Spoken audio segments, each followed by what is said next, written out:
News about Feinstein's death comes as we inch closer to a government shutdown. Today, the House rejected a plan that would have temporarily kept spending at current levels. CBS 8's Shannon Handy reached out to our local representatives to find out where they stand.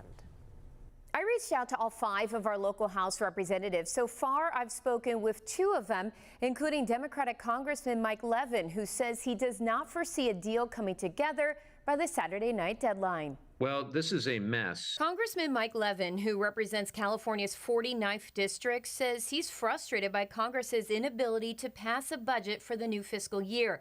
If they don't do so by midnight Saturday Eastern time, the government will shut down, putting millions of federal workers and programs at risk. Is this shutdown inevitable at this point?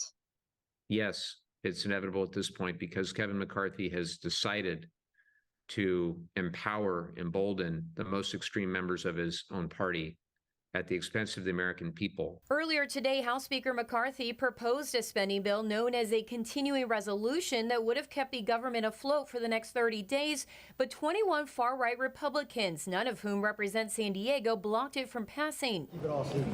Following the failed vote, McCarthy was flanked by reporters asking what his plan is moving forward. Keep working and make sure we solve this problem. McCarthy has been widely criticized for failing to unite his own party. I spoke with Congresswoman Sarah Jacobs yesterday, who fears what the impact will be if the government shuts down. This will have devastating consequences, particularly for those in our community that are already struggling to get by. Hundreds of thousands of federal workers will be furloughed during a shutdown, and millions more like military personnel and TSA screeners will have to work without pay.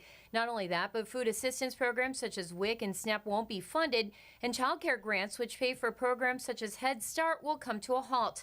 The last government shutdown started in December of 2018. It lasted 35 days and was the longest shutdown in 4 decades. The mood is frustration because Kevin McCarthy could solve this today if he were willing to work across the aisle, and frankly, if he were willing to work with the vast majority of members of his own party. But he won't do it because he wants to hold on to his gavel for just a little bit longer while the American people suffer the consequences. It's reprehensible. Of the local representatives I reached out to, I did not hear back from Republican Darrell Issa and Democrats Juan Vargas and Scott Peters. We, of course, will keep you updated through tonight and the weekend. For CBS 8, I'm Shannon Handy.